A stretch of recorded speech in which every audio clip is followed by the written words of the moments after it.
Hello guys, welcome back. അങ്ങനെ അധികമൊന്നും വൈകാതെ തന്നെ ഏഞ്ചലറിയുടെ പിന്നിൽ പ്രവർത്തിച്ചത് നാഗേന്ദ്രനാണെന്നുള്ള ആ നഗ്ന സത്യം തിരിച്ചറിയാണ് കിരണും കല്യാണിയും. ഈ വിവരം അറിഞ്ഞ പാടെ തന്നെ കിരണ് നാഗേന്ദ്രനെ കുറിച്ചുള്ള കൂടുതൽ ഡീറ്റെയിൽസ് അന്വേഷിക്കുകയാണ്. ആ സമയത്താണ് നാഗേന്ദ്രൻ ആരാണെന്നും നാഗേന്ദ്രനെ കുറിച്ചുള്ള പല ഞെട്ടിക്കുന്ന കഥകളും കിരണും കല്യാണിയും മനസ്സിലാക്കുന്നത്.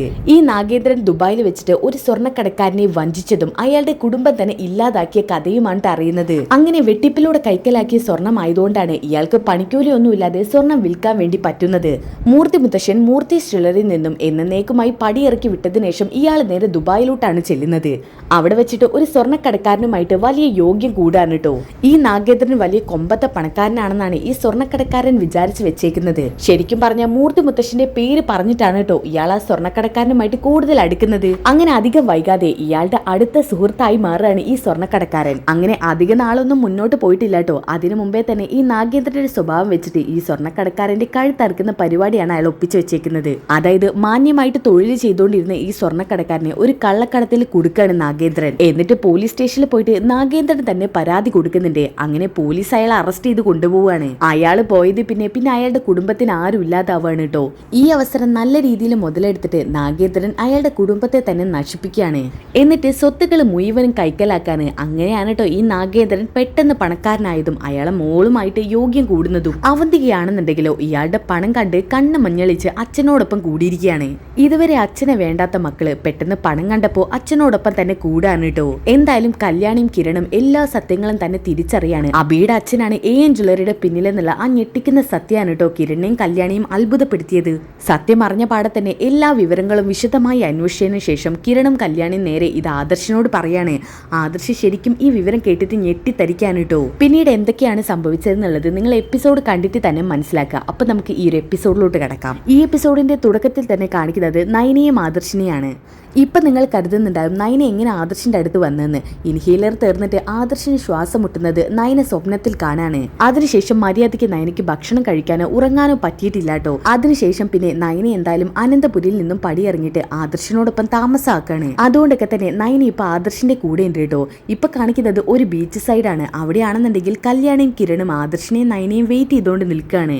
അപ്പോഴാണ് അങ്ങോട്ടേക്ക് ആദർശും നയനയും വരുന്നത്. അപ്പൊ തന്നെ കല്യാണി പറയുന്നുണ്ട്, ദേ കിരണേട്ടാ നയനയും ആദർശും. അപ്പൊ കിരണ് പറയുന്നുണ്ട്, ഹെടാ ആദർശേ, നയന വരുന്ന വിവരം നീ പറഞ്ഞിരുന്നില്ലല്ലോ. ഞാൻ പൂവ ഇറങ്ങിയപ്പോ വരണ്ടെന്ന് പറഞ്ഞതാ. അവിടെ ഇപ്പൊ ഇവളുടെ കാര്യം നോക്കാൻ വേറെ ആളുകളൊക്കെ ഉണ്ട്. പക്ഷേ നയനയ്ക്ക് എന്റെ കൂടെ വരണമെന്ന് ഒരേ നിർബന്ധം. വന്നിട്ട് നിങ്ങളെ കണ്ട് ഒന്ന് രണ്ട് കാര്യം പറയാനുണ്ടെന്നൊക്കെ പറഞ്ഞത്. അപ്പൊ കല്യാണി പറയുന്നുണ്ട്, കിരണേട്ടാ ഞാനും നയനയും എന്നും മുടങ്ങാതെ വിളിക്കുന്നതുകൊണ്ടും ഇടയ്ക്കൊക്കെ ഇതുപോലെ കാണുന്നതുകൊണ്ടും ഞങ്ങൾക്ക് അങ്ങനെ പ്രത്യേകിച്ച് പറയാനൊന്നുമില്ല. അത് ശരി ആദർശേ, നമ്മൾ കാണുന്നേക്കാളും കൂടുതൽ ഇവര് മീറ്റ് ചെയ്യുന്നുണ്ട്. കിരണേട്ടാ, നമ്മളിപ്പോ അതിനൊന്നും അല്ലല്ലോ വന്നത്. വന്ന വിവരം ചൂടാറാതെ തന്നെ ആദർശേട്ടനോടും നയനോടും പറയാം. അപ്പൊ ആദർശ് പറയുന്നുണ്ട്, കിരണെ എന്തെങ്കിലും വിവരം കിട്ടിയോ? കിട്ടിയടാ. ഈ കിരൺ അന്വേഷിച്ച കിട്ടാതിരിക്കുന്ന നിനക്ക് തോന്നുന്നുണ്ടോ ആദർശേ? അതുകൊണ്ടാണല്ലോ നിന്നെ ഞാൻ ഈ വിവരം ഏൽപ്പിച്ചത്. എന്തായാലും നീ കാര്യം പറ. എടാ, ഈ എൻ ജ്വല്ലറിയുടെ മാനേജറായി ഇരിക്കുന്നവനില്ലേ, അയാളെ കുറിച്ചാണ് ആദ്യം ഞാൻ അന്വേഷണം നടത്തിയത്. അയാൾ ഒരു തനി ഫ്രോഡാ. എന്ന് വെച്ചാൽ ഒരു ഞരമ്പ് രോഗിയെന്നും പറയാം. പെണ്ണ് കേസിലെ ഒരുപാട് കാലം ജയിലിൽ കിടന്നിട്ടുള്ള വ്യക്തിയാ. എന്ത്, എൻ ജ്വല്ലറിയുടെ മാനേജറോ? നീ അയാളെ കുറിച്ച് തന്നെയാണ് അന്വേഷിച്ചത്? അതെ, ഞാൻ അയാളെ കുറിച്ച് തന്നെ അന്വേഷിച്ചത്. ഈ പറയുന്ന പുള്ളിക്കാരനെ അത്ര വെടിപ്പായ വ്യക്തിയൊന്നല്ല. പിന്നെ ഒരു ഞെട്ടിക്കുന്ന സത്യം കൂടി ഞാനും കല്യാണി അറിഞ്ഞു. എന്താ? ഈ മാനേജർക്ക് പിന്നിൽ ഒരാളും കൂടി കളിക്കുന്നുണ്ട്. അതായത് ഇതിന്റെ ഒക്കെ എല്ലാത്തിന്റെയും ഓണറോ? അപ്പോ ഈ എൻ ജ്വല്ലറിയുടെ ഓണർ തന്നെയാണ് മാനേജർ എന്ന് പറഞ്ഞതോ? എടാ ആദർശേ, ശരിക്കും പറഞ്ഞാൽ നിന്നെ പോലെ തന്നെ ഞാനും അത് വിശ്വസിച്ചതാ. പക്ഷേ പിന്നീട് അയാളെ കുറിച്ച് അറിഞ്ഞപ്പോഴല്ലേ അയാളുടെ ജീവിതത്തിൽ ഒരു വട്ടപൂജ്യമാണെന്ന് അറിയാൻ പറ്റിയത്. ഇപ്പം മാനേജർ പൊസിഷൻ കിട്ടിയത് തന്നെ അയാൾക്ക് വലിയ കാര്യമാണ്. അപ്പോൾ നീ പറഞ്ഞുകൊണ്ട് വരുന്നത് ഇതൊരു കഥയും അവരൊക്കെ വെറും അതിലെ കഥാപാത്രങ്ങളാണെന്നാണ്. അതെ ആദർശേ, അധികം വൈകാതെ തന്നെ ഈ എൻ ജ്വല്ലറിയുടെ ശരിക്കുള്ള ഓണറെ എൻ്റെ കയ്യിൽ കിട്ടും. അതിനധികം ദിവസമൊന്നും വേണ്ടി വരില്ല ആദർശേ. അധികം ദിവസം എന്നല്ല, ചിലപ്പോൾ ഇന്ന് തന്നെ അറിഞ്ഞിരിക്കും. ഞാൻ അതിനുവേണ്ടി എല്ലാ ഏർപ്പാടുകളും ചെയ്തിട്ടുണ്ട്. അപ്പൊ കല്യാണി പറയുന്നുണ്ട്, നയനെ നിങ്ങൾ വിഷമിക്കാതിരിക്കുക. ഇതൊക്കെ ചെറിയ കാര്യമാണ്. ഞങ്ങളുടെ ജീവിതത്തിൽ നടക്കുന്നത് ആലോചിക്കുമ്പോഴേ നിങ്ങളതൊക്കെ നിസ്സാര സംഭവങ്ങളാണ്. അതുകൊണ്ടേ നിങ്ങൾ വെറുതെ അതും ഇതാലോചിച്ച് ടെൻഷൻ അടിക്കണ്ട. പ്രത്യേകിച്ച് നിന്റെ വയറ്റിനുള്ള കുഞ്ഞിനെ കൂടുതൽ സ്ട്രെസ് ഒന്നും നീ കൊടുക്കാതെ. എടാ ആദർശേ, അറിഞ്ഞ വിവരം നിന്നെ ഒന്ന് വന്ന് ചൂടോടെ അറിയിക്കണമെന്ന് തോന്നി. അതുകൊണ്ട് വേറൊന്നും നോക്കാതെ ഞാനും കല്യാണിയും നേരെ ഇങ്ങോട്ട് പോരുമായിരുന്നു. മോനെ പോലും എടുത്തിട്ടില്ല. മോനെ അമ്മയെ ഏൽപ്പിച്ചിട്ടാ പോകുന്നത്. അതുകൊണ്ട് ഞങ്ങൾ പോട്ടെ. നിങ്ങൾ പതുക്കെ എൻജോയ് ചെയ്ത് വീട്ടിലോട്ട് പോയാൽ മതി. ശരി കിരണേ. ആ നയനെ പോട്ടെ, പറഞ്ഞ പോലെ ഹെൽത്ത് ഒക്കെ നോക്കണം. നിനക്ക് എന്തെങ്കിലും ഡൗട്ട് ഉണ്ടെങ്കിൽ കല്യാണി വിളിച്ച് ചോദിച്ചോ. ശരി കിരണേട്ടാ. ആ നയനെ അപ്പൊ പറഞ്ഞ പോലെ ഞങ്ങൾ പോട്ടെ. ശരി. അങ്ങനെ അവർ രണ്ടുപേരും അവിടുന്ന് പോകുന്നുണ്ട് കേട്ടോ. ആ നയനെ ഇപ്പോൾ പകുതി ആശ്വാസമായില്ലേ? ആശ്വസിക്കാൻ വരട്ടെ ആദർശേട്ടാ. ഇതിന് പിന്നിലുള്ള വ്യക്തിയെ തിരിച്ചറിയണം, എന്നിട്ടാണ് നമ്മൾ ആശ്വസിക്കേണ്ടത്. ശരിയാ നയനെ. അയാൾ ആരാണെന്ന് തിരിച്ചറിയാനുള്ള കാത്തിരിപ്പ് തന്നെയാണ് ഞാനും. എന്നെക്കൊണ്ട് പറ്റാവുന്നതൊക്കെ ഞാൻ ആരും അറിയാതെ ചെയ്യുന്നുണ്ട്. എൻ്റെ നീക്കങ്ങൾ അയാൾ ഏത് നിമിഷവും ശ്രദ്ധിച്ചുകൊണ്ടിരിക്കുക. അതുകൊണ്ട് എനിക്ക് കൂടുതലായി ഒന്നും ഇറങ്ങി തിരിച്ച് ചെയ്യാൻ പറ്റില്ല. അതുകൊണ്ടാണ് ഞാൻ കിരണിനെയും കല്യാണിയും തന്നെ ഈ കാര്യം ഏൽപ്പിച്ചതും അവർ നല്ല വൃത്തിയായിട്ട് ചെയ്യുന്നതും. ആ തീരുമാനം എന്തുകൊണ്ടും നല്ലതായി ആദർശേട്ടാ. എന്നോട് ചോദിക്കുകയാണെങ്കിലും ഞാൻ ഇതേ അഭിപ്രായം തന്നെ പറഞ്ഞേനെ. ഓക്കെ, ഇനി അതൊക്കെ കഴിഞ്ഞിട്ട് കാണിക്കുന്നത് നന്ദു കൺസ്ട്രക്ഷൻ കമ്പനിയിൽ ഇരിക്കുന്ന കിരണിനെ വിളിക്കുന്നതാണ്. ഹലോ കിരണേട്ടാ. ആ നന്ദു പറ. കിരണേട്ടൻ തിരക്കിലാണോ? അല്ല, ഇനിയിപ്പോൾ തിരക്കിലാണെങ്കിലും നന്ദു പറയുന്നത് കേട്ടിട്ടേ ഫോൺ വെക്കത്തുള്ളൂ. അത് പിന്നെ കിരണേട്ട, ഞാൻ മുംബൈ പോലീസുമായിട്ട് ഒരു ടൈപ്പ് നടത്തിയിരുന്നു. പക്ഷേ അവർ ഈ കേസിൽ കൂടുതൽ സഹകരിക്കുന്നില്ല. അതെന്താ അങ്ങനെ? അവർ അതും ഇതൊക്കെ പറഞ്ഞ് ഒഴിഞ്ഞു മാറുവാണ്. അങ്ങനെ ആവാൻ വഴിയില്ലല്ലോ. അവരങ്ങനെ ചെയ്യുന്നുണ്ടെങ്കിൽ പിന്നെ എൻ ജ്വല്ലറി ഇവർ സ്വാധീനിച്ചെന്ന് വേണം പറയാൻ. അത് തന്നെ കിരണേട്ട എനിക്കും തോന്നുന്നത്. എന്തായാലും നീ വിഷമിക്കേണ്ട നന്ദു. എൻ്റെ ഒരു കൂട്ടുകാരനുണ്ട്, അവൻ അവിടെ മുംബൈയിൽ പോലീസാ. എൻ്റെ മാത്രമല്ല ആദർശിൻ്റെ കൂടി കൂട്ടുകാരനാ. ഞാൻ അവനെ ഒന്ന് കോണ്ടാക്ട് ചെയ്ത് നോക്കട്ടെ. എന്തെങ്കിലും ഒരു വഴി ഇല്ലാതിരിക്കില്ല. ഇനിയിപ്പോൾ അവൻ വഴി നമുക്കൊന്നും അറിയാൻ പറ്റിയില്ലെങ്കിൽ പേടിക്കേണ്ട ആവശ്യമില്ല. എൻ്റെ അച്ഛൻ അവിടെ ഒരുപാട് അറിയുന്ന പോലീസുകാരുണ്ട്. അവർ മുഖേന നമുക്ക് എന്തായാലും ഇതിൻ്റെ സത്യാവസ്ഥ അറിയാൻ പറ്റും. അതുകൊണ്ട് നന്ദുവിന് ഇവിടെ ഇരുന്ന് ഒന്നും ചെയ്യാൻ പറ്റില്ല. ഞാനൊന്ന് ശ്രമിച്ചു നോക്കട്ടെ, എന്നിട്ട് നന്ദുവിനെ അങ്ങോട്ട് വിളിക്കാം. ശരി ഏട്ടാ. അങ്ങനെ നന്ദു ഫോൺ കട്ട് ചെയ്തതിനു ശേഷം സ്വയം മനസ്സിൽ ഇങ്ങനെ കരുതുന്നുണ്ട് കേട്ടോ. എന്നെക്കൊണ്ട് ആദർശേട്ടന് ഒരു സഹായം ചെയ്തു കൊടുക്കാൻ പറ്റുന്നില്ലല്ലോ. എനിക്ക് ആദർശേട്ടനും ചേച്ചിക്കും വേണ്ടി എന്തെങ്കിലുമൊക്കെ ചെയ്തേ പറ്റൂ. എന്തായാലും ഇവളുടെ താവളം കണ്ടെത്തണം. ഈ ഗ്രീൻ ഈ നാട്ടിലെങ്ങാനും ആണെങ്കിൽ ഇവളെ ഞാൻ വെറുതെ വിടില്ല. ജയിലിൽ ഇട്ടിട്ടല്ല, ഇവക്ക് കൊടുക്കാനുള്ളത് ഞാൻ എൻ്റെ കൈകൊണ്ട് തന്നെ കൊടുക്കും. ഓക്കെ, ഇനി അതൊക്കെ കഴിഞ്ഞിട്ട് കാണിക്കുന്നത് കിരണിനെ കാണാൻ വേണ്ടിയിട്ട് ഒരു പയ്യൻ അകത്തോട്ട് കയറി വരുന്നുണ്ട് കേട്ടോ. Sir, Kiran sir. ആ ബിനീഷേ വാ. എന്തിനാ അവിടെ തന്നെ നിന്ന് കളഞ്ഞ അനുവാദം ചോദിക്കുന്നത്? ഇങ്ങോട്ട് കയറി വരാറുന്നില്ലേ? അത് പിന്നെ സർ ഞാൻ അതൊക്കെ അവിടെ നിൽക്കട്ടെ. കൺസ്ട്രക്ഷൻ വർക്കിന് വിട്ടിട്ട് നിങ്ങൾ ഞാൻ പറഞ്ഞ കാര്യങ്ങളൊക്കെ ചെയ്തോ? അത് പിന്നെ ഞങ്ങൾ കൺസ്ട്രക്ഷൻ വർക്കിന് ഇന്ന് രാവിലെ തന്നെ അവിടെ പോയതാ. അവിടെ ചെന്നപ്പോഴാണ് കിരൺ സാർ ആദർശ് സാറിന്റെ അടുത്ത സുഹൃത്താണെന്ന് അവരറിഞ്ഞത്. അപ്പം മുതൽ അവിടെയുള്ള ഓരോ സ്റ്റാഫുകളും ഞങ്ങൾ കൂടുതലായിട്ട് ശ്രദ്ധിക്കുകയായിരുന്നു. ഞങ്ങളെ കൊണ്ട് ഒന്നും ചെയ്യാൻ പറ്റിയില്ല സാറേ. ഛേ, അപ്പോൾ അവരെങ്ങനെ ഇതൊക്കെ അറിഞ്ഞത്?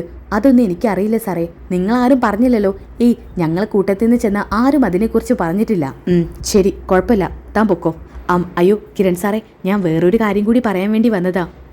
എന്ത് കാര്യം? സാറിനെ എനിക്ക് 1.5 വർഷമായിട്ടുള്ള അറിയാവുന്നത്. പക്ഷേ അതിനിടയ്ക്ക് സാറിൻ്റെയും സാറിൻ്റെ ഭാര്യയുടെയും മനസ്സിലെ വിശാലത എത്രത്തോളം എന്ന് മനസ്സിലാക്കിയ വ്യക്തിയാണ് ഞാൻ. അതൊക്കെ ഇപ്പം എന്തിനാ ബിനീഷ് ഇവിടെ എടുത്തിരുന്നത്? സാറേ, വേറൊന്നും കൊണ്ടല്ല. കടവും പട്ടിണിയുമായി നിറഞ്ഞു നിന്ന എൻ്റെ കുടുംബത്തെ കരപിടിച്ച് കയറ്റിയത് സാറും സാറിൻ്റെ ഭാര്യയാണ്. ഞങ്ങൾക്ക് മാത്രമല്ല, ഒരുപാട് പേർക്ക് വഴികാട്ടിയായവരാ നിങ്ങൾ രണ്ടുപേരും. അതുകൊണ്ട് നിങ്ങളുടെ വിഷമം എൻ്റെയും കൂടി വിഷമാ സാറേ. നീ എന്താ ഉദ്ദേശിക്കുന്നത്? ഞാൻ പറയാം സാറേ. അതിനു മുമ്പ് ഞാൻ ഒരാളെ ഇങ്ങോട്ട് വിളിച്ചോട്ടെ? വിളിക്ക്. വൃന്ദേ, അകത്തോട്ട് വാ. കിരൺ സാർ, ഇതാണ് എൻ്റെ ഭാര്യ വൃന്ദ. Hi sir. അല്ല, ബിനീഷ് ഇപ്പം എന്തിനാ വൈഫിനെ പരിചയപ്പെടുത്തിയത്? ജോലിയുടെ വല്ല ആവശ്യത്തിനാണോ? അതൊന്നും അല്ല സാർ, ഇവക്കിപ്പോൾ ഒരു ജോലി കിട്ടിയിട്ടുണ്ട്. ആഹാ, ജോലിക്കുള്ള ആളാണോ? എന്ത് ജോലിയാ? എവിടെയാ കിട്ടിയത്? ജോലി വേറെ എവിടെയല്ല, എൻ ജ്വല്ലറിയിലാ. എൻ ജ്വല്ലറിയിൽ ഒരു സ്റ്റാഫായിട്ട് വർക്ക് ചെയ്യാ ഇപ്പം എൻ്റെ ഭാര്യ വൃന്ദ. എൻ ജ്വല്ലറിയിൽ സ്റ്റാഫാണോ? അതെ സാറേ. അതുകൊണ്ടാണ് വൃന്ദയെ ഞാൻ ഇങ്ങോട്ട് കൂട്ടിക്കൊണ്ട് വന്നത്. വൃന്ദയ്ക്ക് ചില കാര്യങ്ങളൊക്കെ സാറിനോട് പറയാനുണ്ട്. എന്താ വൃന്ദയ്ക്ക് പറയാനുള്ളത്? സർ, എൻ്റെ ഹസ്ബൻഡ് സാറിനെ കുറിച്ച് എല്ലാ കാര്യവും പറഞ്ഞു. അപ്പോൾ എനിക്കറിയാവുന്നതും ഞാൻ കേട്ടതുമായ ചില കാര്യങ്ങൾ നിങ്ങളോട് പറയാമെന്ന് കരുതി. ഞങ്ങൾക്കൊരു ആപത്തുഘട്ടം വന്നപ്പോൾ ഞങ്ങൾ അത്രത്തോളം നിങ്ങളെ സഹായിച്ചു. അപ്പോൾ നിങ്ങൾക്കൊരു സഹായം ആവശ്യം വരുമ്പോൾ ഞങ്ങൾ പിന്തിരിയാൻ പാടുണ്ടോ സാറേ? അത് ശരിയാ. ആപത്ത് ഘട്ടത്തെ സഹായിക്കുന്നവനാ ഏറ്റവും നല്ല കൂട്ടുകാർ. അല്ല, വൃന്ദ എന്താ പറയാൻ വന്നത്? സർ, എനിക്ക് എൻ ജ്വല്ലറിയിലെ അങ്ങനെ വലിയ ജോലിയൊന്നും അല്ല. ഞാൻ അവിടുത്തെ സ്വീപ്പറാ. ഒരു തൂപ്പുകാരി എന്ന് വേണമെങ്കിൽ പറയാം. അയ്യോ, അങ്ങനെ ഒരിക്കലും പറയരുത്. ഏതൊരു ജോലിക്കും അതിൻ്റേതായ മഹത്വമുണ്ട്. അത് ശരിയാ സാറേ. പക്ഷേ പറയുന്നവരങ്ങനെയല്ലേ പറയൂ.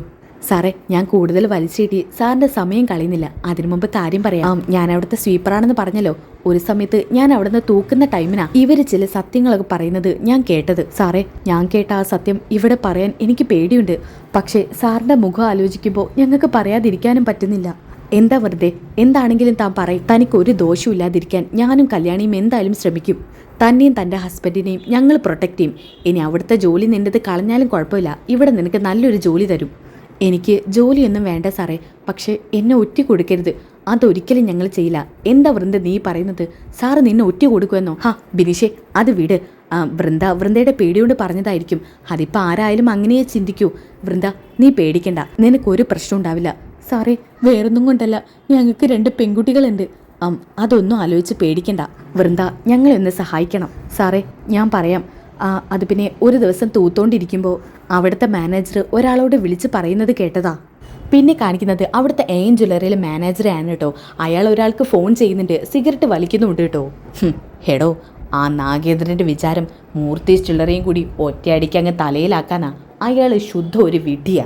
അതുകൊണ്ടാണല്ലോ ഈ വലിയ എയിം ജ്വല്ലറിയുടെ മാനേജറായിട്ട് എന്നെ അയാൾ പൊസിഷനിൽ ഇരുത്തിയത്. അതുകൊണ്ടെന്താ, അയാൾക്ക് മാത്രം നഷ്ടം. ഞാൻ എന്തായാലും അയാൾക്ക് കിട്ടേണ്ട വലിയൊരു തുക കൈക്കലാക്കിയിരിക്കും. അയാളോടൊന്നും കൂറു പുലർത്തിയിട്ട് കാര്യമില്ല. അയാളൊക്കെ എന്നേക്കാളും 1-ാം തരം തട്ടിപ്പുകാരനാ. വലിയൊരു കോടീശ്വരൻ്റെ സ്വത്തല്ലേ നിസ്സാര നിമിഷം കൊണ്ട് കൈക്കലാക്കി എടുത്തത്.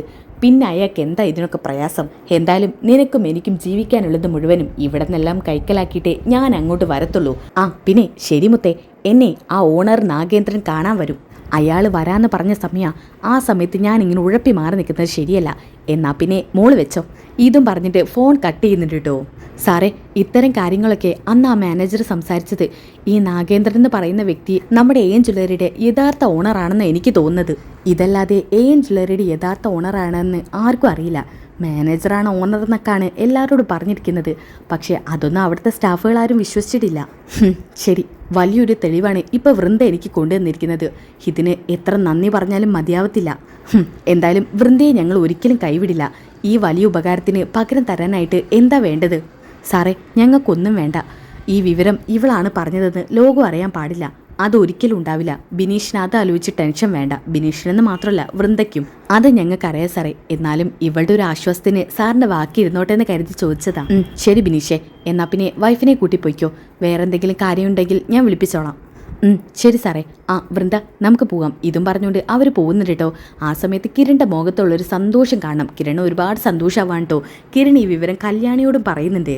കിരണേട്ടാ, അപ്പോൾ തേടിയ വഴി കാലി ചുറ്റി അല്ലേ? ശരിയാ, അങ്ങനെ തന്നെ വേണം ഇതിന് പറയാൻ. ഇനി ഈ നാഗേന്ദ്രൻ ആരാണെന്നുള്ളത് കണ്ടെത്തണം. അത് കണ്ടെത്തിയേ പറ്റൂ. എന്നിട്ടേ ബാക്കി കാര്യങ്ങൾ മുന്നോട്ട് നീക്കാൻ പറ്റത്തുള്ളൂ. അതെങ്ങനെ കിരണേട്ട നമ്മൾ കണ്ടെത്തുക? അതിനൊരു വഴിയുണ്ട്. മൂർത്തി മുത്തശ്ശനെ വിളിക്കണം. മൂർത്തി മുത്തശ്ശനെയോ? അല്ല, മൂർത്തി മുത്തശ്ശനെ വിളിച്ചിട്ട് എന്തിനാ? മുത്തശ്ശനോട് ഇങ്ങനെ ഒരു വ്യക്തിയെ പരിചയമുണ്ടോ എന്ന് ചോദിക്കണം. അയാളുമായിട്ട് എന്തെങ്കിലും ശത്രുതയുണ്ടോന്നു. ശരിക്കും പറഞ്ഞാൽ നിനക്കറിഞ്ഞൂടെ, മൂർത്തി മുത്തശ്ശനും ആദർശനും തമ്മിൽ ഒരു പിണക്കവുമില്ല. യഥാർത്ഥത്തിൽ നടക്കുന്നത് പുറത്ത് ആരും അറിയാതിരിക്കാൻ വേണ്ടിയിട്ടാണ് അവരിങ്ങനെയൊരു ഡ്രാമ കളിക്കുന്നത്. ചിലപ്പോൾ നാഗേന്ദ്രനെ ആദർശൻ അറിയില്ലായിരിക്കും. അതുകൊണ്ടാണ് മൂർത്തി മുത്തശ്ശനോട് തന്നെ ചോദിക്കാമെന്ന് പറഞ്ഞത്. മുത്തശ്ശൻ ആദ്യം മുതലുള്ള ആളുകളെ അറിയാലോ. എന്നാ പിന്നെ മൂർത്തി മുത്തശ്ശനെ വിളിച്ചു നോക്ക്. ഞാൻ വിളിക്കാൻ നിൽക്കാം. ഇതും പറഞ്ഞുകൊണ്ട് കിരണാണെങ്കിൽ മൂർത്തി മുത്തശ്ശനെ വിളിക്കുന്നുണ്ട് കേട്ടോ. ആ സമയത്ത് തന്നെ മുത്തശ്ശൻ ഫോൺ എടുക്കുന്നുണ്ട്. ഹലോ മുത്തശ്ശ. എന്തൊക്കെയുണ്ട് മുത്തശ്ശ? ഓ, അങ്ങനെയൊക്കെ പോകുന്നു. വിവരങ്ങളൊക്കെ നിനക്കറിയാലോ മോനെ. അറിയാം മുത്തശ്ശ.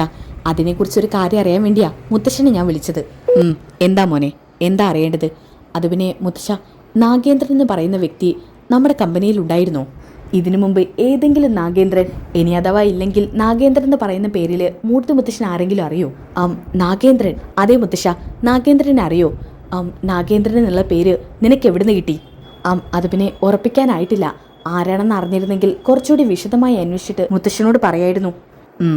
നാഗേന്ദ്രൻ ആരാ മുത്തശ്ശ? അത് ജലജയുടെ ഭർത്താവാ. ഓ, അവരുടെ ഭർത്താവാണോ നാഗേന്ദ്രൻ? അതെ. അയാൾ ദുബായിലായിരുന്നോ? അതെ, ദുബായിലായിരുന്നു. ഓക്കെ മുത്തശ്ശ, ബാക്കി വിവരം അറിഞ്ഞിട്ട് മുത്തശ്ശനെ ഞാൻ അങ്ങോട്ട് വിളിക്കാം. ശരി. കിരണേ, നീ നന്നായിട്ട് ശ്രദ്ധിക്കണം. ശരി മുത്തശ്ശ. ഇതും പറഞ്ഞ് ഫോൺ വെക്കുന്നുണ്ട് കേട്ടോ. കല്യാണി, കിട്ടേണ്ടതൊക്കെ നമുക്ക് കിട്ടി. നാഗേന്ദ്രൻ ഉണ്ടല്ലോ, അത് ആ ജലജ ചേച്ചിയുടെ ഭർത്താവാ. ഏത്, അബിയുടെ അച്ഛനോ? അതെ, അബിയുടെയും അവന്തികയുടെയും അച്ഛൻ. അയ്യോ കിരണേട്ടാ, അവരുടെ അച്ഛനായിരുന്നു. യഥാർത്ഥത്തിൽ അവരുടെ അച്ഛനാണ് അപ്പോൾ എയിം ജ്വല്ലറിയുടെ പിന്നിൽ. 3/4 ഭാഗം നമുക്ക് ഉറപ്പിക്കാം. ഇനി ഈ നാഗേന്ദ്രനെ കുറിച്ച് കൂടുതൽ വിവരങ്ങൾ അറിയണം. അതായത് അബിയുടെ അച്ഛനെ ചൊല്ലി വേണം അന്വേഷണം. അതുകൊണ്ട് എനിക്കറിയാവുന്ന ഒരു ഡിറ്റക്റ്റീവിനെ തന്നെ ദുബായിൽ ഞാൻ ഏർപ്പെടുത്തും. ഞാനേ എന്തായാലും അവനെ ഒന്ന് വിളിക്കട്ടെ. എൻ്റെ ഒരു സുഹൃത്തുണ്ട് അവിടെ, അവനെ വിളിച്ച് വിവരങ്ങളൊക്കെ ഒന്ന് പറയട്ടെ. അതിനു മുമ്പേ ആദർശിനെ വിളിക്കണം, എന്നിട്ട് ഈ നാഗേന്ദ്രൻ്റെ സകല ഡീറ്റെയിൽസ് അറിയണം. ഇതും പറഞ്ഞുകൊണ്ട് ആദർശിനെ മീറ്റ് ചെയ്യാൻ വേണ്ടിയിട്ട് അവിടുന്ന് കിരൺ ഇറങ്ങാൻ കേട്ടോ. പിന്നെ കാണിക്കുന്നത് ആദർശിനെ വീട്ടിലെത്തുന്നതാണ്. വീടിൻ്റെ കോളിംഗ് ബെല്ല് അടിക്കുന്നുണ്ട് കേട്ടോ. അപ്പം തന്നെ നയന വന്ന് തുറക്കുന്നുണ്ട്. ആ കിരണേട്ടനോ? ആദർശ് എവിടെ നയനെ? ആദർശേട്ടൻ അകത്തുണ്ട്. ആദർശേട്ടാ. ആ എന്താ നയനെ? ദേ കിരണേട്ടൻ വന്നിരിക്കുന്നു. കിരണേ എന്താടാ? എടാ ആദർശേ, ചില സത്യങ്ങളൊക്കെ അറിഞ്ഞു, അത് നിന്നോട് പറയാൻ വന്നതാ. എന്ത് സത്യങ്ങൾ? എടാ, ഈ AN ജ്വല്ലറിയുടെ പിന്നിൽ പ്രവർത്തിച്ചത് ആരാണെന്ന് അറിയണ്ടേ നിനക്ക്? അതെ അറിയണം. നിനക്ക് കിട്ടിയോ അയാൾ ആരാണെന്ന്? കിട്ടി. പിന്നെ അതൊരു സൂചന മാത്രമാണ്. എന്നാലും അയാൾ ആരാണെന്ന് ഉറപ്പിക്കണമെന്നുണ്ടെങ്കിൽ അയാളുടെ ഡീറ്റെയിൽസ് കിട്ടണം. അതിനുവേണ്ടി ഞാൻ നിൻ്റെ അടുത്തോട്ട് വന്നത്. ആരാന്ന് പറയും. വേറെ ആരുമല്ല, അബിയുടെ അച്ഛൻ. അവനെപ്പോലെ ദുഷ്ടനായ ഒരച്ഛനുണ്ടല്ലോ അവന്. അയാൾ തന്നെ ഇതിൻ്റെയൊക്കെ പിന്നിലെന്ന് എനിക്ക് നല്ല സംശയമുണ്ട്. അയാളുടെ ഡീറ്റെയിൽസ് കിട്ടാൻ വേണ്ടിയാണ് ഞാൻ ഇങ്ങോട്ട് വന്നത്. അയാളുടെ പേര് നാഗേന്ദ്രൻ എന്നല്ലേ? അതെ, അവൻ്റെ അച്ഛൻ്റെ പേര് നാഗേന്ദ്രനാ. എന്നാൽ അയാളുടെ സകല ഡീറ്റെയിൽസും എനിക്ക് കിട്ടണം. പക്ഷേ കിരണെ, അയാൾക്ക് അത്ര വലിയ സാമ്പത്തികമൊന്നുമില്ല. ഇത്രയും വലിയ ജ്വല്ലറി തുടങ്ങാനൊന്നും നമുക്കറിയില്ലല്ലോ ആദർശേ, അയാൾ എങ്ങനെ ഈ നിലയിലെത്തിയതെന്ന്. അതുകൊണ്ട് കൂടുതലൊന്നും കണ്ണും പൂട്ടി വിശ്വസിക്കാതിരിക്കേണ്ട. നീ എത്രയും പെട്ടെന്ന് പരമാവധി സ്പീഡിൽ അയാളുടെ ഡീറ്റെയിൽസ് എനിക്ക് താ. ശരി, ഞാൻ മുത്തശ്ശനോട് ചോദിക്കണ്ട. അല്ലാതെ നിനക്ക് എന്തെങ്കിലും കിട്ടാൻ വഴിയുണ്ടോ? വഴിയുണ്ട്. അമ്മയെ വിളിച്ച് അന്വേഷിച്ചാൽ മതി. എന്നാൽ പിന്നെ എത്രയും പെട്ടെന്ന് അമ്മയെ വിളിച്ച് അന്വേഷിച്ച് വിവരമൊക്കെ എനിക്ക് താ. എന്നാൽ പിന്നെ ഞാൻ ഇറങ്ങട്ടെ. പോവാണോ? ഒരു ഗ്ലാസ് വെള്ളം? എനിക്ക് ഒന്നും വേണ്ട, ഞാൻ ഇപ്പം പോയിട്ട് പിന്നെ വരാം. അപ്പം പിന്നെ ആവാലോ. ശരി. ഇതും പറഞ്ഞ് കിരൺ അവിടുന്ന് പോവാണ് കേട്ടോ. അങ്ങനെ അധികം വൈകാതെ തന്നെ ഡീറ്റെയിൽസൊക്കെ കിരണിന് കിട്ടുന്നുണ്ട്. ഈ ഡീറ്റെയിൽസ് വെച്ച് അന്വേഷണം നടത്താൻ വേണ്ടി ആദർശ് ഒരാളെ ഏൽപ്പിക്കുകയാണ്. അങ്ങനെ ഓക്കെ, അതൊക്കെ കഴിഞ്ഞിട്ട് കാണിക്കുന്നത് ഈ കിരണിൻ്റെ കൂട്ടുകാരനെ കിരണിൻ്റെ ഫോണിലേക്ക് വിളിക്കുന്നുണ്ട്. അതായത് അന്വേഷിക്കാൻ ഏൽപ്പിച്ച ആള്. ഇതിനിടയിൽ ചെറിയ ചെറിയ വേറെ ക്ലിപ്പുകളൊക്കെ ഉണ്ട് കേട്ടോ. അതൊന്നും നമുക്ക് കേൾക്കാൻ ഇൻട്രസ്റ്റ് ഇല്ലാത്ത തരത്തിലുള്ള ക്ലിപ്പുകളാണ്. അതുകൊണ്ട് അതും കൂടി പറഞ്ഞ് വീഡിയോ കൂടുതൽ ലെങ്താക്കി ബോറടിപ്പിക്കുന്നില്ല. അപ്പം നമുക്ക് നേരെ വിഷയത്തിലോട്ട് കിടക്കാം. അങ്ങനെ കിരണിൻ്റെ കൂട്ടുകാരൻ കിരണിന് ഫോൺ ചെയ്യാണ്. അങ്ങനെ പെട്ടെന്ന് തന്നെ കിരൺ ഫോൺ എടുക്കുന്നുണ്ട് കേട്ടോ. ഹലോ, എന്തായി? നിനക്ക് വല്ല വിവരം കിട്ടിയോ? അത് പറയാനാണ് ഞാൻ അങ്ങോട്ട് വിളിച്ചത്. അതെനിക്കറിയാം, പക്ഷേ കാര്യങ്ങൾ എത്രയും പെട്ടെന്ന് അറിയാൻ പറ്റിയ അത് എനിക്ക് മനസ്സിലാവും. നിൻ്റെ ഈ വെപ്രാളം നിൻ്റെ അടുത്ത കൂട്ടുകാരനെ സഹായിക്കാനുള്ളതുകൊണ്ടല്ലേ. അതുകൊണ്ട് ഇതിനൊരു സ്പെഷ്യൽ ഇൻട്രസ്റ്റ് കൊടുത്ത് ഞാൻ പെട്ടെന്ന് തന്നെ അയാളെക്കുറിച്ച് അന്വേഷിച്ചു. എനിക്ക് അധികം ഒന്നും അന്വേഷിക്കേണ്ടി വന്നിട്ടില്ല. കാരണം ഇവിടുത്തെ പട്ടികയിൽ നിരയായിട്ട് അയാളുടെ പേരുണ്ട്. അതെ, അയാൾ ഇവിടുത്തെ ജയിലിലെ ഒരു സ്ഥിരം പുള്ളിയാ. എന്ന് വെച്ചാൽ അയാൾ നാട്ടിൽ നിന്ന് എന്നാണോ ദുബായിലേക്ക് പോകുന്നത് അന്ന് മുതൽ അല്ലറ ചില്ലറ വെട്ടിപ്പുകൾ നടത്തിയിട്ടാ ദുബായിൽ പിടിച്ചിരുന്നത്. ഇടക്കാലത്ത് വെച്ചിട്ട് ഈ നാഗേന്ദ്രൻ എന്ന് പറയുന്ന വ്യക്തി ഒരു സ്വർണ്ണക്കടക്കാരനുമായിട്ട് വലിയ കൂട്ടുകാരായിരുന്നു. അതൊരു സുമേഷ് എന്ന് പറയുന്ന ഇവിടുത്തെ പേരുകേട്ട പണക്കാരനാ. എന്നിട്ട് അയാളിപ്പോൾ എന്താ ജയിലിൽ കിടക്കുന്നു? എന്ത് ജയിലിൽ കിടക്കാണെന്നോ? അതെങ്ങനെ? അതിപ്പോൾ നീ പറഞ്ഞ നാഗേന്ദ്രനല്ലേ? അയാൾ കാരണം തന്നെയാ അയാൾ ഇയാളെ ചതിച്ചതാ. പക്ഷേ അതൊക്കെ ചുറ്റിൽ നിൽക്കുന്നവർക്ക് അറിയാമെങ്കിലും ഈ സ്വർണ്ണപ്പണിക്കാരന് അനുകൂലമായിട്ട് കേസ് വന്നില്ല. അതുകൊണ്ടെന്താ, കിട്ടേണ്ടതൊക്കെ ഇയാൾക്ക് കിട്ടി. പാവം. എന്നുവെച്ചാൽ എനിക്ക് മനസ്സിലാവുന്നില്ല. ഞാൻ പറഞ്ഞില്ലേ, ഈ സ്വർണ്ണക്കടക്കാരൻ അയാളുടെ സ്വത്തുക്കളെല്ലാം ഇയാൾ അടിച്ചു മാറ്റി പെട്ടെന്നൊരു പണക്കാരനായി. ഇപ്പം സ്വർണ്ണക്കടക്കാരൻ്റെ കുടുംബം ഒരു തെരുവ് അവസ്ഥയിലാണ് കഴിയുന്നത്. സകലതും അയാൾക്കുള്ള എല്ലാം ഒന്നുപോലും ഇല്ലാതെ ഒന്നും വെച്ചേക്കാതെ ആ കുടുംബത്തെ തെരുവിലേക്ക് ഇറക്കി വിട്ട അയാൾ. എടോ, ഇത്രയൊക്കെ നടന്നിട്ടും നിങ്ങളെ കൊണ്ടൊന്നും ഇയാൾ ചെയ്യാൻ പറ്റിയില്ലേ? അയാൾക്ക് ഈ സ്വത്തൊക്കെ കിട്ടിയതിനു ശേഷം അയാളുടെ സ്വാധീനം വേറെ ലെവലാ. അതുകൊണ്ട് ഞങ്ങൾക്ക് എന്തെങ്കിലും ചെയ്യാൻ പറ്റുമെങ്കിലും ചെയ്യാൻ പറ്റാത്ത അവസ്ഥയാണ്. ആ സ്വർണ്ണക്കടക്കാരൻ്റെ പണവും കൊണ്ട് അയാൾ പിന്നെ എങ്ങോട്ടോ പോയതാ. എന്താ ചെയ്തതെന്നോ എന്നൊന്നും അറിയില്ല. ഇപ്പം നീ പറഞ്ഞപ്പോഴാ AN ജ്വല്ലറിയുടെ പിന്നിൽ അയാൾ തന്നെ ആയിരിക്കുമെന്ന് എനിക്കും സംശയം തോന്നുന്നത്. എന്തായാലും നമുക്കതിനെക്കുറിച്ച് ഡീപ്പായിട്ടൊരു അന്വേഷണം നടത്താം. അയാളെപ്പോലുള്ളവർക്ക് ജയിലിൽ അഴി എണ്ണേണ്ടതാ. എന്തായാലും നിൻ്റെ ഈ അന്വേഷണത്തിന് ഒരുപാട് നന്ദിയുണ്ട്. എടാ, അതിന് ഞാൻ കൂടുതൽ അന്വേഷിച്ചൊന്നുമില്ല. ഇവിടുത്തെ പട്ടിക എടുത്ത് നേരെ ഒന്ന് പരിശോധിച്ചു. ആ ലിസ്റ്റിൽ ഈ പുള്ളിക്കാരൻ്റെ പേര് ഇടവിട്ടുണ്ട്. വല്ലപ്പോഴും അല്ല, എപ്പോഴും. അതുകൊണ്ട് ഞാൻ കൂടുതലൊന്നും തിരക്കാൻ നിന്നിട്ടില്ല. എന്തായാലും നീ വലിയൊരു ഉപകാരം തന്നെ ചെയ്തത്. ഞാനെന്തായാലും നിന്നെ വിളിക്കാം. ശരിയടാ, വേറെ എന്തെങ്കിലും ആവശ്യമുണ്ടെങ്കിൽ വിളിക്കാൻ പഠിക്കണ്ട. ശരി. ഇതും പറഞ്ഞ് കിരൺ ഫോൺ കട്ട് ചെയ്യുന്നുണ്ട്. ഓക്കെ, ഇനി അതൊക്കെ കഴിഞ്ഞിട്ട് കാണിക്കുന്നത് നേരെ ആദർശിനെ വിളിക്കുന്നതാണ് കേട്ടോ കിരൺ. അപ്പം നയന പറയുന്നുണ്ട്, ആദർശേട്ടാ, കിരണേട്ടനാണ് വിളിക്കുന്നത്. ആ ഫോൺ എടുക്ക്. അങ്ങനെ നേരെ നയന ഫോൺ കൊണ്ട് കൊടുക്കുന്നുണ്ട് കേട്ടോ. അങ്ങനെ ആദർശ് സംസാരിക്കുന്നുണ്ട്. ഹലോ കിരൺ, എന്തായി? എന്തെങ്കിലും വിവരം അറിഞ്ഞു. നമ്മൾ സംശയിച്ച പോലെ തന്നെ അയാൾ തന്നെ ഇതിൻ്റെ പിന്നിൽ. എന്നിട്ട് അയാൾ പണക്കാരനാവാനുള്ള സിറ്റുവേഷൻസ് എല്ലാം തന്നെ കിരൺ പറയുന്നുണ്ട് കേട്ടോ. ഇതൊക്കെ കേട്ടിട്ട് ആകെ അമ്പരന്ന് നിൽക്കുകയാണ് ആദർശ്. ഈ നാഗേന്ദ്രൻ ഇപ്പം നിലവിൽ നാട്ടിലുണ്ടെന്ന് അറിയാൻ പറ്റിയത്. എന്തായാലും നാളെ മുത്തശ്ശനെയും കൂടി കൂട്ടിയിട്ട് നമുക്കിതിലൊരു തീരുമാനം എടുക്കാം. ശരി കിരണേ, ഞാൻ മുത്തശ്ശനോട് നാളെ വരാൻ പറയാം. ആ ശരി, ഓക്കെ. ഇനി അതൊക്കെ കഴിഞ്ഞിട്ട് കാണിക്കുന്നത് പിറ്റേ ദിവസമാണ് കേട്ടോ. കിരണും കല്യാണിയും ആദർശിൻ്റെ വീട്ടിലെത്തിയിട്ടുണ്ട് കേട്ടോ. ആ സമയത്ത് മുത്തശ്ശനാണെന്നുണ്ടെങ്കിൽ ഒരു കാറിൽ ആ വീട്ടിലോട്ട് വരുന്നുണ്ട് കേട്ടോ. ഇത് കണ്ട പാടത്തന്നെ നയന ഓടി അങ്ങോട്ട് ചെല്ലുന്നുണ്ട്. അനന്തപുരിയിലെ കാറ് കണ്ടിട്ട് കേട്ടോ. ചിലപ്പോൾ അമ്മയായിരിക്കും എന്ന് കരുതിയിട്ട്, പക്ഷേ അമ്മയല്ല പ്രതീക്ഷിച്ച പോലെ ഇറങ്ങുന്നത് മുത്തശ്ശനാണ്. ഇത് കണ്ട പാടത്തന്നെ നയനയ്ക്ക് ഒരുപാട് സന്തോഷമാവാണ്. അയ്യോ, ഇതാരും മുത്തശ്ശനോ? ആദർശേട്ടാ, ആദർശേട്ടാ. ആ നയനെ, ഇതാരാ നോക്കി? മുത്തശ്ശൻ ആദർശേട്ടനോടുള്ള പിണക്കൊക്കെ മാറിയെന്നാ തോന്നുന്നത്. മുത്തശ്ശൻ വരുന്നുണ്ട്. നയനയുടെ മുഖത്ത് സന്തോഷം കണ്ടിട്ട് ആദർശനും ഒരുപാട് സന്തോഷമാവാണ് കേട്ടോ. ആ മുത്തശ്ശൻ വരുന്നുണ്ടല്ലോ. അങ്ങനെ മുത്തശ്ശൻ അകത്തോട്ട് കയറി വരുന്നുണ്ട് കേട്ടോ. അപ്പം തന്നെ കല്യാണി അങ്ങോട്ട് ചെല്ലുന്നുണ്ട്. മുത്തശ്ശ, കല്യാണി, നീയും ഇവിടെ ഉണ്ടായിരുന്നോ? ഞാൻ കിരണേട്ടനോടൊപ്പം ഇങ്ങോട്ട് പോന്നു. അതെന്തായാലും നന്നായി. മുത്തശ്ശ, നയനമോളെ, നിന്റെ വിവരം കൂടി അറിയാനാ ഞാനിപ്പോൾ ഇങ്ങോട്ട് വന്നത്. അപ്പോൾ ആദർശേട്ടനെ കുറിച്ച് അറിയാനല്ലേ? ആദർശിനെയും കൂടി കാണാലോ. അത് കേട്ടപ്പോഴാണ് ആദർശ് അങ്ങോട്ട് വരുന്നത്. മുത്തശ്ശ, ആദർശേ, നയനമോൾക്ക് എന്നെ കണ്ടപ്പോൾ വലിയ സന്തോഷമായി. ആ സന്തോഷം ഞാനും കണ്ടു. ഇതൊക്കെ കണ്ടിട്ട് ഒന്നും മനസ്സിലാവാതെ പരസ്പരം നോക്കി നിൽക്കാൻ കേട്ടോ നയന. ഇതെന്താ, ആദർശേട്ടനോട് മുത്തശ്ശന് ദേഷ്യമായിരുന്നല്ലോ, ഇപ്പം എന്താ ഇങ്ങനെ? മോളെ, അതെല്ലാം ഒരു നാടകമായിരുന്നു. മുത്തശ്ശൻ പറഞ്ഞിട്ട് ആദർശ് കളിച്ചൊരു നാടകമാണ്. മുത്തശ്ശ, എനിക്കൊന്നും മനസ്സിലാവുന്നില്ല. ആദർശേ, നീ മോക്ക് സമയം പോലെ പറഞ്ഞ് മനസ്സിലാക്കി കൊടുക്ക്. നയനെ, ഇപ്പം നീ ഒരു കാര്യം മാത്രം മനസ്സിലാക്കിയാൽ മതി. ചില സത്യങ്ങൾ അറിയാൻ ഞങ്ങളെല്ലാവരും ചെറിയൊരു നാടകം കളിച്ചു. ആ നാടകം മറ്റുള്ളവരെ അറിയിച്ചില്ല. ദേ, എന്തിനു പറയണം, കല്യാണി പോലും അറിഞ്ഞിട്ടില്ല. അതെ, ഞാനും ഇത് അത്ഭുതപ്പെട്ടിട്ട് നോക്കി നിൽക്കുന്നത്. നയനിക്ക് അറിയാവുന്നത് മാത്രമേ എനിക്കറിയത്തുള്ളൂ. അത് ശരി, അപ്പം നിങ്ങളെല്ലാവരും കൂടി കളിച്ച ഡ്രാമയായിരുന്നു അല്ലേ ഇത്? വെറുതെ എന്തിനാ ആദർശേട്ടാ എന്നെ ഇങ്ങനെ വിഷമിപ്പിക്കുന്നത്? സോറി നയനെ, ചില സന്ദർഭത്തിൽ അങ്ങനെയൊക്കെ ചെയ്തേ പറ്റൂ. അപ്പോൾ മുത്തശ്ശൻ പറയുന്നുണ്ട്, മോളെ, അതിനെക്കുറിച്ച് സംസാരിക്കാനുള്ള സമയമില്ല ഇപ്പോൾ ആ നാഗേന്ദ്രൻ്റെ കാര്യങ്ങൾ കൂടുതൽ അറിയണം. അവനാണ് ഇതിൻ്റെ പിന്നിലെങ്കിൽ ഞാൻ അവനെ വെറുതെ വെച്ചേക്കില്ല. അപ്പോൾ കിരൺ പറയുന്നുണ്ട്, മുത്തശ്ശ, 100% ഈ നാഗേന്ദ്രൻ തന്നെയാണ് ഏഞ്ചലറിയുടെ പിന്നിലെന്നാ ഞങ്ങൾക്കുറപ്പ്. അതുറപ്പല്ല, നിങ്ങൾ പറഞ്ഞപ്പോൾ തന്നെ ഞാനത് ഉറപ്പാക്കിയതാ. പക്ഷേ ഒരു ചാൻസ് എങ്കിലും കൊടുക്കണമല്ലോ ഇല്ലാതിരിക്കാൻ. എന്തായാലും ഒരു അരമണിക്കൂറിനുള്ളിൽ അവൻ നാട്ടിൽ എവിടെയെങ്കിലും ഏതെങ്കിലും ഹോട്ടലിൽ കൂടിയിരിക്കുന്നുണ്ടെങ്കിൽ അതെനിക്കറിയാൻ പറ്റും. അവൻ എൻ്റെ സ്വാധീനത്തിന് പുല്ല് വിലയെ കൽപ്പിച്ചിരിക്കുന്നത്. മുത്തശ്ശൻ എങ്ങനെ? ഞാനതിനുള്ള ആളുകളൊക്കെ ഏർപ്പാടാക്കിയിട്ടുണ്ട്. അവൻ എവിടെ ചെന്നാലും ഓൺ ദ സ്പോട്ടിൽ എനിക്ക് വിവരം ലഭിക്കും. അപ്പോൾ ആദർശ് പറയുന്നുണ്ട്, മുത്തശ്ശ, ഈ അബിയുടെ അച്ഛന് ചില്ലറക്കാരനൊന്നുമല്ല. അയാളൊരു കഴിവേട്ടവനും ദുഷ്ടനുമാ. ഒരു കുടുംബത്തെ പിച്ച് ചീന്തിയിട്ടാ അയാൾ അവരുടെ സ്വത്തൊക്കെ കൈക്കലാക്കിയത്. എന്നിട്ട് അത് വെച്ചിട്ട് വലിയ ഡ്രാമ കളിക്കും ഇപ്പം അയാൾ. ഇപ്പം ഏഞ്ചലറി എന്നൊക്കെ പറഞ്ഞ് കെട്ടിപ്പഴുക്കിയിട്ട് നമ്മുടെ മൂർത്തീസ് ചിലരുമായിട്ട് കൂട്ടിക്കെട്ടാൻ നോക്കും അയാൾ. ആ സമയത്താണ് കേട്ടോ ആദർശിൻ്റെ ഫോണിലേക്ക് നന്ദു വിളിക്കുന്നത്. അങ്ങനെ നന്ദുവിൻ്റെ ഫോൺ അറ്റൻഡ് ചെയ്യുന്ന സമയത്താണ് നന്ദു പറയുന്നത്, ആദർശേട്ടാ, ഈ ഗ്രീനയെ കിട്ടിയിട്ടുണ്ട്. ഗ്രീനയെ കിട്ടിയോ? എവിടെ നിന്ന്? ഇവിടെ അടുത്തുള്ളൊരു ഹോട്ടലിൽ നിന്നാ. അവൾ ഏഞ്ചലറിയുടെ മുഖ്യ സഹായിയാ. മുത്തശ്ശ, ആ ഗ്രീനയെ കിട്ടിയിട്ടുണ്ട്. എനിക്ക് ഉറക്കുഗുളിക തന്നിട്ട് എന്നെ മയക്കി കിടത്തിയവളെ. അവളുടെ കാരണത്തൊരെണ്ണം നന്ദുവിനോട് കൊടുക്കാൻ പറ.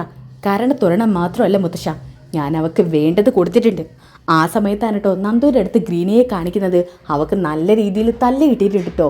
മുഖത്തൊക്കെ 5 വിരൽ പതിഞ്ഞിരിക്കുകയാണ്. പറയടി, ആരാ ഇതിൻ്റെയൊക്കെ പിന്നിൽ? അയ്യോ, സത്യമായിട്ട് എനിക്കൊന്നും അറിയില്ല. ആദർശേട്ടാ, ഞാൻ അങ്ങോട്ട് വിളിക്കാം. ഇവളെ കിട്ടിയ വിവരം ഒന്ന് അറിയിച്ചെന്നേ ഉള്ളൂ. ഇവളെ കൊണ്ട് ഇവളുടെ പിന്നിൽ ആരാണെന്ന് ഞാൻ പറയിപ്പിക്കും. അതറിഞ്ഞിട്ട് ഇനി ഞാൻ ആദർശേട്ടൻ വിളിക്കൂ. ശരി നന്ദു. ഓക്കെ. അതങ്ങനെ കഴിഞ്ഞ് ഫോൺ കട്ട് ചെയ്തതിന് ശേഷം മുത്തശ്ശൻ പറയുന്നുണ്ട്, നന്ദു നമ്മൾ വിചാരിച്ച പോലെ ഒരാളല്ല. നന്ദു എന്തെങ്കിലും കേസ് അറിയാൻ വേണ്ടി ഇറങ്ങി തിരിച്ചാൽ അവൾ അത് നല്ല വൃത്തിക്ക് തന്നെ ചെയ്യും. മുത്തശ്ശ, ഇപ്പോഴൊന്ന് ആശ്വാസമായത്. എന്തായാലും ആ ഗ്രീനയെക്കുറിച്ചുള്ള സത്യങ്ങളൊക്കെ അറിഞ്ഞല്ലോ. ആശ്വസിക്കാൻ വരട്ടെ. അവൾ ആരാണ് ഇതിന് പിന്നിലെന്ന് പറയണം. എന്നിട്ടേ നമുക്ക് ഉറപ്പിക്കാൻ പറ്റൂ. പിന്നെ കാണിക്കുന്നത് നന്ദുവിനാണ്. പറയടി, ആരാ നിന്റെ പിന്നിൽ? പറയാനല്ലേ പറഞ്ഞത്. അയ്യോ, എനിക്കൊന്നും അറിയില്ല. നിനക്കൊന്നും അറിയില്ലേടി? ഇതും പറഞ്ഞ് അവളുടെ മുടിക്കുറ്റി പിടിച്ചിട്ട് തിരിച്ചു മറിച്ചു അടിക്കുന്നുണ്ട് കേട്ടോ. ദേ, എനിക്ക് ഈ പ്രയോഗം മാത്രമല്ല അറിയാം, മര്യാദയ്ക്ക് ഇഞ്ചിഞ്ചായി പെരുമാറാനും അറിയാം. വേണോടി അത്? വേണമെങ്കിൽ നിൻ്റെ ഈ തിരുമുഖത്ത് ആസിഡ് ഒഴിക്കും ഞാൻ. പറയടി, ആരാണെന്ന് പറയും. എനിക്ക് മുന്നും പിന്നെ ഒന്നും നോക്കാനില്ല. അനന്തപുരിയിലെ വീട്ടുകാർക്ക് വേണ്ടി ഞാൻ എന്തും ചെയ്യും. അതിനായിട്ട് ഇറങ്ങി തിരിച്ചതാ ഞാൻ. നീ പറയുന്നുണ്ടോ ഇല്ലയോ? എൻ്റെ തൊപ്പി തെറിച്ചാലും നിന്നെക്കൊണ്ട് ഞാൻ പറയിപ്പിക്കും. പറയടി. അയ്യോ, ഇനി എന്നെ അടിക്കലേ മാഡം, ഞാൻ പറയാം. അങ്ങനെ വഴിക്ക് വാ, പറയ്, ആരാ? സത്യമായിട്ടും എനിക്ക് ഏഞ്ചലറിക്ക് പിന്നിൽ ആരാണെന്ന് അറിയില്ല. പേര് മാത്രമേ എനിക്കറിയൂ. എടി നിന്നെ, അയ്യോ എന്നെ തല്ലല്ലേ, സത്യമായിട്ട് എനിക്കതറിയൂ. എന്നെ തല്ലിയാലും കൊന്നാലും എനിക്കറിയാവുന്നതല്ലേ പറയാൻ പറ്റൂ. അയാളെ പേര് മാത്രമേ എനിക്കറിയാം, ഒരു നാഗേന്ദ്രൻ. ഓക്കെ, ഇനി അതൊക്കെ കഴിഞ്ഞിട്ട് കാണിക്കുന്നത് നന്ദു ആദർശിനെ വിളിക്കുന്നതാണ് കേട്ടോ. ഹലോ, ഹലോ നന്ദു, എന്തായി? അവൾ ഒരാളുടെ പേര് പറഞ്ഞു, അല്ലാതെ ജ്വല്ലറിക്ക് പിന്നിൽ ആരാണെന്ന് അവൾ ഇതുവരെ നേരിട്ട് കണ്ടിട്ടില്ല. ആരുടെ പേരാ പറഞ്ഞത്? ഒരു നാഗേന്ദ്രൻ. എന്ത് നാഗേന്ദ്രനോ? അതെ. മുത്തശ്ശ, നാഗേന്ദ്രൻ എന്നാ പറഞ്ഞിരിക്കുന്നത്. അപ്പം പിന്നെ ഉറപ്പിച്ചോ, അവൻ തന്നെ ഇതിൻ്റെ പിന്നിൽ. ആ സമയത്താണ് മുത്തശ്ശൻ ഒരു കോൾ വരുന്നത് കേട്ടോ. അപ്പം തന്നെ മുത്തശ്ശൻ ആ ഫോൺ അറ്റൻഡ് ചെയ്യുന്നുണ്ട്. ഹലോ മൂർത്തി സാർ. യെസ്, പറയൂ സാർ തന്ന ഫോട്ടോയും അയാളുടെ ഡീറ്റെയിൽസും വെച്ച് അയാൾ ഇപ്പോൾ ഉള്ള സ്ഥലം ഞങ്ങൾ ട്രാക്ക് ചെയ്തിട്ടുണ്ട്. എവിടെയാണ് അയാൾ ഉള്ളത്? സർ, ഞങ്ങൾ ലൊക്കേഷൻ ചെയ്തിട്ടുണ്ട്. ടൗണിലെ ഒരു ഫ്രാൻസി ഹോട്ടലിലാണ് അയാൾ ഇപ്പം നിൽക്കുന്നത്. താങ്ക്സ്. ശരി. മുത്തശ്ശ, അയാൾ എന്താ പറഞ്ഞത്? അവൻ നിൽക്കുന്ന താവളം നമ്മൾ കണ്ടെത്തിയ അവസാനം. എവിടെയാ മുത്തശ്ശ? വേറെ എവിടെ? ഫ്രാൻസി ഹോട്ടൽ. എല്ലാ കഴിവുകെട്ടന്മാരും ഒത്തുകൂടുന്ന ഹോട്ടൽ. ആദർശേ, ഇനി എന്താ നോക്കി നിൽക്കുന്നത്? വണ്ടി എടുക്ക്. ഒരു നിമിഷം പോലും അവൻ ഇനി കൊടുക്കരുത്. അവൻ്റെ കാരണം അടിച്ച് പൊട്ടിക്കണം. എടാ ആദർശേ, ഞാനും വരുന്നു. കല്യാണി, നീ നയനോടൊപ്പം നിൽക്ക്. ശരി കിരണേട്ടാ. അങ്ങനെ ഇവർ 3 പേരും കൂടി ആ ഫ്രാൻസി ഹോട്ടലിലോട്ട് പോവാണ് കേട്ടോ. പിന്നെ കാണിക്കുന്നത് ഫ്രാൻസി ഹോട്ടലാണ്. ഫ്രാൻസി ഹോട്ടലിൽ എത്തിയിട്ട് ആ കാറിൽ നിന്ന് അവർ 3 പേര് ഇറങ്ങുന്നുണ്ട്. മൂർത്തി മുത്തശ്ശനൊക്കെ നല്ല മാസമായിട്ട് ഇറങ്ങുന്നത് കാണിക്കുന്നുണ്ട് കേട്ടോ. ഇവരുടെ പിന്നാലെ തന്നെ നന്ദു കുറച്ച് പോലീസുകാരായിട്ട് എത്തിയിട്ടുണ്ട്. അങ്ങനെ ആദർശൻ കിരണും നേരെ ക്യാബിലിരിക്കുന്ന ആ ലേഡിയെ വിളിക്കുന്നുണ്ട് കേട്ടോ. Excuse me. യെസ് സാർ, എന്താ വേണ്ടത്? റൂം വേണോ? നോ, ഞങ്ങൾക്ക് ഒരാളുടെ റൂം അറിയണം. ഓക്കെ, ആരുടെയാ സാർ? മിസ്റ്റർ നാഗേന്ദ്രൻ. ഇത് കേട്ടപ്പോൾ തന്നെ ആ സ്റ്റാഫിൻ്റെ മുഖത്ത് ഒരു ഭാവമാറ്റം കേട്ടോ. അപ്പോൾ ആ സ്റ്റാഫ് പറയുന്നുണ്ട്, സർ ഞാനൊന്ന് നോക്കട്ടെ. ഇതും പറഞ്ഞുകൊണ്ട് ബുക്കൊക്കെ ഒന്ന് മറച്ചു നോക്കുന്നുണ്ട് കേട്ടോ. എന്നിട്ട് പറയുന്നുണ്ട്, സോറി സർ, നാഗേന്ദ്രൻ എന്ന് പറയുന്ന വ്യക്തി ഇവിടെ റൂം എടുത്തിട്ടില്ല. ആ സമയത്ത് ആദർശ് ഒന്ന് തിരിഞ്ഞ് നന്ദുവിനെ നോക്കുന്നുണ്ട് കേട്ടോ. അപ്പം നന്ദുവും പോലീസുകാരും അങ്ങോട്ട് വരുന്നുണ്ട്. നാഗേന്ദ്രൻ എന്ന് പറയുന്ന വ്യക്തി ഇവിടെ റൂം എടുത്തിട്ടില്ലേ? മാഡം, നോ മാഡം, അങ്ങനെ ഒരാൾ ഇവിടെ വന്നിട്ടില്ല. പറയടി, സത്യം പറഞ്ഞോ? ഇല്ലെങ്കിൽ ദേ ഈ നിൽക്കുന്നവളുടെ അവസ്ഥയായിരിക്കും നിനക്ക്. ഇതും പറഞ്ഞ് ഗ്രീനി കാണിച്ചു കൊടുക്കുന്നുണ്ട് കേട്ടോ. ഗ്രീനിയുടെ മുഖം കണ്ട പാടെ തന്നെ ആ സ്റ്റാഫിന് ആകെ പിടിയാവണ്. മാഡം, ഞാൻ പറയാം. എന്നാ പറയേ, അയാൾ ഏത് റൂമിലാ? അത് പിന്നെ റൂം 308. എന്ത്? റൂം 308. ദേ ഇവളുടെ മേലൊരു കണ്ണ് വേണം. ആദർശേട്ടാ, നമുക്ക് ആ റൂമിലോട്ട് പോവാം. ശരി. ഇതും പറഞ്ഞുകൊണ്ട് മുത്തശ്ശനും എല്ലാവരും കൂടി ചേർന്നിട്ട് ആ റൂമിലോട്ട് പോവാണ് കേട്ടോ. അവിടെ ചെന്നിട്ട് കോളിംഗ് ബെൽ അടിക്കുന്നുണ്ട്. ഈ അവന്തികയുടെ ഭാഗ്യദോഷത്തിന് അവന്തികയും ആ മുറിയിലുണ്ട് കേട്ടോ. മോളെ, ഞാൻ ഫുഡ് പറഞ്ഞിരുന്നു, ചിലപ്പോൾ അവരായിരിക്കും, ഞാനൊന്ന് തുറക്കട്ടെ. ഇതും പറഞ്ഞുകൊണ്ട് അച്ഛൻ പോയിട്ട് തുറക്കാൻ കേട്ടോ. ആ സമയത്ത് നേരെ കാണുന്നത് മൂർത്തി മുത്തശ്ശനെയാണ്. മൂർത്തി മുത്തശ്ശൻ കണ്ട് ആകെ ഞെട്ടിത്തരിച്ച് നിൽക്കാൻ കേട്ടോ. ഈ നാഗേന്ദ്രൻ, എന്താടാ എന്നെ കണ്ടിട്ട് നീ ഞെട്ടിയോ? എന്നാ മുത്തശ്ശൻ്റെ ശബ്ദം കേട്ടിട്ട് അവന്തികയ്ക്ക് മനസ്സിലായിട്ടില്ല. അച്ഛാ, ആരാ അത്? നിങ്ങൾ എന്താ ഇവിടെ? എന്താടാ, നീ എന്നെ ഇവിടെ ഒട്ടും പ്രതീക്ഷിച്ചില്ലേ? പ്രതീക്ഷിക്കാനും പ്രതീക്ഷിക്കാതിരിക്കാനും തന്നെക്കുറിച്ച് ഞാൻ ചിന്തിക്കുന്ന പോലുമില്ല. താനുമായിട്ട് അന്നേ ഞാൻ ബന്ധം ഉപേക്ഷിച്ച് പോന്നതാ. പിന്നെ എന്തിനാ താൻ എൻ്റെ വഴിക്ക് വരുന്നത്? ആ നിമിഷം തന്നെ താനെന്നൊക്കെ വിളി കേട്ടിട്ട് മുത്തശ്ശന് ദേഷ്യം പിടിച്ചിട്ട് ആരീശം കയറിയിട്ട് ഒരെണ്ണം അങ്ങ് പൊട്ടിക്കുന്നുണ്ട് കേട്ടോ. എടോ, താനെന്നെ തല്ലിയല്ലേ? തല്ലുവടാ, ഇനിയും തല്ലും. തല്ലേരെന്ന് ചോദിക്കാ നീ, അതുകൊണ്ട് നിന്നെ തല്ലും ഞാൻ മാത്രല്ലടാ, തല്ലാൻ ഇവിടെ വേറെ ആളുകളുണ്ട്. നാണമില്ലാത്തവൻ പിന്നീന്ന് കുത്തി വിജയിക്കാൻ നോക്കുന്നു. നീ എന്താടാ കരുതിയത്? ജ്വല്ലറിക്ക് പിന്നിൽ ആരാണെന്ന് ഞാൻ കണ്ടെത്തില്ലെന്നോ? ഇത്രയും വരെയൊക്കെ എത്താൻ അറിയെങ്കിൽ എനിക്കതും ചെയ്യാൻ അറിയാം. എടോ, താൻ എന്തിനാ എൻ്റെ മുറിയിലോട്ട് കയറി വരുന്നത്? തനിക്ക് എന്ത് അവകാശമുള്ളത്? ഇത് പറഞ്ഞുകൊടുക്കുമ്പോൾ തന്നെ മൂർത്തി മുത്തശ്ശന് അടുത്തടി കൊടുക്കുകയാണ്. മിണ്ടാടിരിക്കടാ, നിന്നെ അറസ്റ്റ് ചെയ്യാനേ പോലീസും വന്നിട്ടുണ്ട്. എന്ത്? എന്നെ അറസ്റ്റ് ചെയ്യാനോ? അത് ശരി, എന്നെ ഒന്ന് അറസ്റ്റ് ചെയ്ത് നോക്കട്ടെ. മോളെ നന്ദു, ആ സമയത്താണ് കേട്ടോ അവന്തിക മൂർത്തി മുത്തശ്ശ ശബ്ദം കേട്ട് നോക്കുന്നത്. അപ്പം തന്നെ മുത്തശ്ശനാണെന്ന് മനസ്സിലായപ്പോൾ തന്നെ അവന്തിക നേരെ ബാത്റൂമിൽ കൂടുകയാണ് കേട്ടോ. എടോ, പോലീസുകാർ വെറും ഉണ്ണാക്കന്മാരാണെന്ന് കരുതിയോ നീ? തന്നെ കൊണ്ടുപോകാൻ വേണ്ടി തന്നെ ഞാൻ വന്നത്. ദേ നന്ദു, നീ എൻ്റെ മകൻ്റെ ഭാര്യയുടെ അനിയത്തിയാ. മകൻ്റെ ഭാര്യയുടെ അനിയത്തിയാണ് പോലും. എടോ, ഇയാളുടെ കയ്യിൽ വിലങ്ങണിക്ക്. മാറി നിൽക്കടോ, എനിക്കിവിടെ വേറെ ആരെങ്കിലും ഉണ്ടോ എന്ന് ചെക്ക് ചെയ്യണം. ഇവിടെ വേറെ ആരുമില്ല. ഇപ്പം അപ്പോൾ ഒരു ശബ്ദം കേട്ടതോ? അത് അപ്പുറത്തുനിന്ന് വല്ലതുമായിരിക്കും. ഇങ്ങോട്ട് മാറി നിൽക്കടോ. ഇതും പറഞ്ഞുകൊണ്ട് നന്ദുവും പോലീസുകാരും കൂടി ചേർന്നിട്ട് അവിടെ അന്വേഷിക്കാൻ കേട്ടോ. ആ സമയത്താണ് ബാത്റൂം ലോക്കായി കിടക്കുന്നത് ശ്രദ്ധിക്കുന്നത്. ഈ ബാത്റൂമിനകത്ത് ആരാ? എനിക്കെങ്ങനെ അറിയാം? എടോ, ഇത് പൊളിക്കടോ, ഇതിനകത്ത് ആരാണെന്ന് അറിയണം. പൊളിക്കാമെന്ന് പറഞ്ഞു കേട്ടപ്പോൾ തന്നെ അവന്തിക ഡോറ് തുറന്ന് പുറത്തോട്ട് വരുന്നുണ്ട് കേട്ടോ. അവന്തികയെ കണ്ട പാടത്തിന് ആദർശ് പറയുന്നുണ്ട്, അവന്തിക നീയോ? അത് പിന്നെ ആദർശേട്ടാ. മുത്തശ്ശ, ഇവളോ അപ്പോൾ ഇയാളുടെ കൂടെ ചേർന്ന് ഞങ്ങളെ ചതിക്കുമായിരുന്നു. അപ്പം നമ്മുടെ വീട്ടിലുള്ള എല്ലാം അറിയിച്ചു കൊടുക്കുന്നത് ഇവളെ ഒറ്റ ഒരുത്തിയാ. അപ്പം മുത്തശ്ശൻ പറയുന്നുണ്ട്, അവന്തികെ, നീയും ഞങ്ങളെ ചതിക്കുമായിരുന്നല്ലേ? അബിയെ പോലെ തന്നെ നീയും ഒരു അത്യാഗ്രഹിയായിരുന്നു. അത് പിന്നെ മുത്തശ്ശ, അച്ഛൻ വിളിച്ച വരാതിരിക്കാൻ പറ്റില്ലല്ലോ. എന്ന് മുതലടി നിനക്കിവൻ അച്ഛനായത്. കാട്ടും മോഷ്ടിച്ചും ഇവൻ ഉണ്ടാക്കിയെടുത്തത് കണ്ടപ്പോൾ നിന്റെ കണ്ണ് മഞ്ഞളിച്ചു അല്ലേടി? ദേ, എൻ്റെ മോളെ എടി പോടിന്ന് വല്ല വിളിച്ചാലുണ്ടല്ലോ താൻ വിവരം അറിയും കളവാ.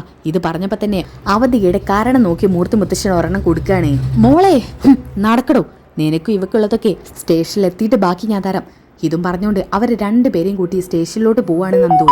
അപ്പം മുത്തശ്ശൻ പറയുന്നുണ്ട്, മോളെ ഇവളെ വിട്ടേക്ക്. നന്നാവത്തെ ചില ജന്മങ്ങളുണ്ടെങ്കിൽ അത് ഇവരൊക്കെ തന്നെ ആയിരിക്കും. കല്യാണപ്രായ ഒരു പെൺകുട്ടിയായിപ്പോയി. ഇല്ലെങ്കിൽ ഇവളെ തൂക്കിക്കൊല്ലാൻ പറഞ്ഞേനെ ഞാൻ. ഇവനെനി പുറം ലോകം കാണരുത് മോളെ. ഇവൻ നശിപ്പിച്ച കുടുംബത്തിന് എല്ലാം നേടിക്കൊടുക്കണം. ഇവന് ജയിലിൽ അടയ്ക്കണം. ശരി മുത്തശ്ശ, ശരി. ആ സമയത്ത് മുത്തശ്ശൻ പറയുന്നുണ്ട്, ആദർശേ, ഇപ്പോഴൊന്ന് ആശ്വാസമായത്. ഇനി നമുക്ക് നേരെ മുന്നോട്ട് പോവാം. അങ്ങനെ എല്ലാവരും ഒരുപാട് സന്തോഷിക്കുന്നുണ്ട്. അപ്പോൾ അതോട് കൂടിയിട്ട് ഈ ഒരു എപ്പിസോഡ് ഇവിടെ വൈൻഡപ്പ് ചെയ്യാണ്. ഇതിൻ്റെ ബാക്കി നാളെ അടുത്ത എപ്പിസോഡായിട്ട് ഇടാട്ടോ. അപ്പോൾ നെക്സ്റ്റ് എപ്പിസോഡിന് വേണ്ടി നെക്സ്റ്റ് എപ്പിസോഡ് ഒന്ന് കമൻറ്റ് ചെയ്യുക. അപ്പോൾ അടുത്ത വീട്ടിൽ കാണുന്നവരേക്കും എല്ലാവർക്കും ബൈ ഗൈസ്.